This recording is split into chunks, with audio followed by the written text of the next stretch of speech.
пеш аз оғози қисмати фарҳангии тадбири мазкур муовини директори китобхонаи миллӣ ба сухан баромада қайд намуданд ки сарвари давлат муҳтарам Эмомалираҳмон иброз намуданд ки мо ба раванди солимгардонии маъюбон дастгирии иҷтимоии табақаҳои осебпазири аҳолӣ аз ҷумла кӯдакони ятиму бесаробон монда, оилаҳои камбизоат ва дастрасии онҳо ба хизматрасонии тиббиву иҷтимоӣ таваҷҷӯҳи хос зоҳир намуда дар ин самт ҳамаи тадбирҳои саривақтиро амалӣ менамоем. Бо ҳамин мақсад китобхонаи миллӣ ба ҳайси муассисаи бонуфузи фарҳангии ҷумҳурӣ бо доштани маҳзани гаронмояи адабиёти илмӣ соҳавӣ ва бадеиву тарбиявӣ ҳамарӯза дар хидмати муштариёни зиёд қарор мегирад. Бо ташаббуси пешвои миллат дар сохтори китобхона аз соли таъсисёбиаш шуъбаи махсуси хизматрасонӣ ба шахсони имконияташон маҳдуд фаъолият намуда, кормандони ин шуъба барои ҷалби ин қишри осебпазири ҷомеа ба китобхонӣ ва такмили ҷаҳонбинию маънавиёти онҳо тамоми шароитҳоро муҳайё намуданд. маъюбон, барҷамондагон,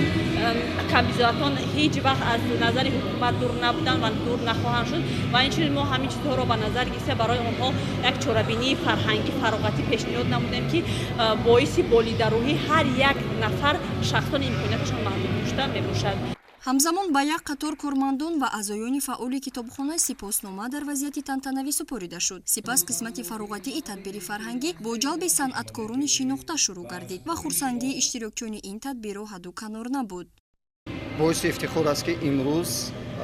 алалхусус маъюбон ва қишри осебпазири ҷомеа таҳти ҳимояи давлату ҳукумат қарор доранд ва бевосита роҳбари давлат ҳам пешвои муаззами миллат муҳтарам Эмомалираҳмон дар ҳар як баромаду суханрониҳои худ мегӯянд то он рӯзе ки ман дар сари қудрат ҳастам ҳеҷ гоҳ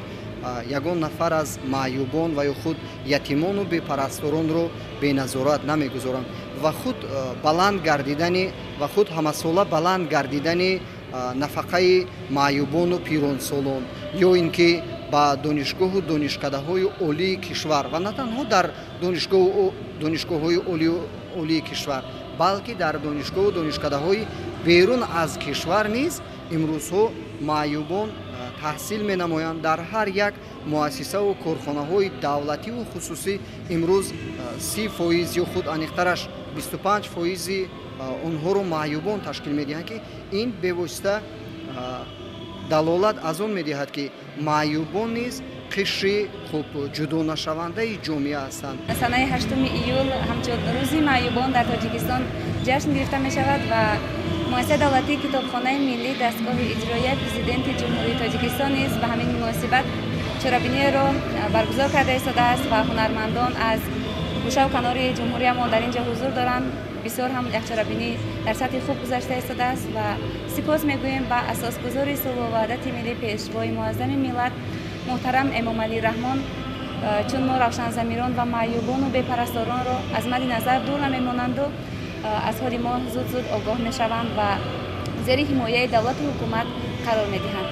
тибқи иттилои масъулин айни замон шумораи умумии хонандагони шуъбаи маъюбон зиёда аз 1000 нафар буда дар толори хониши он 14 адад компютер мавриди истифодабарии хонандагон қарор дорад. барои аъзоёни шуъба дар доираи имконоти мавҷуда шароит муҳайё буда хизматрасонӣ тавассути интернет ва бурдани китобҳои дархостӣ ба хонаи маъюбон ва пиронсолон бароҳ монда шудааст. ҳамзамон ҳар моҳ маҳфилҳои равшандилон, хандарез, ганҷи сухан ва инчунин бахшида ба ҷашну маросимҳо чорабиниҳои фарҳангӣ фароғатӣ гузаронида мешавад. бояд гуфт ки ҳифзи иҷтимоии маъюбон аз ҷумла шахсони дорои имконияти маҳдуд яке аз самтҳои муҳим ва асосии сиёсати иҷтимоии сарвари давлат муҳтарам Эмомалираҳмон ба ҳисоб меравад. аз замони ба даст овардани истиқлолият то имрӯз тамоми талошҳои ҳукумати ҷумҳурии тоҷикистон баҳри таъмини кафолатҳои иҷтимоии мардум хусусан маъюбон равона гардида дар ҷумҳурӣ заминаи ҳуқуқии ҳифзи иҷтимоии маъюбон пурра таҳия ва мавриди амал қарор дода шудааст.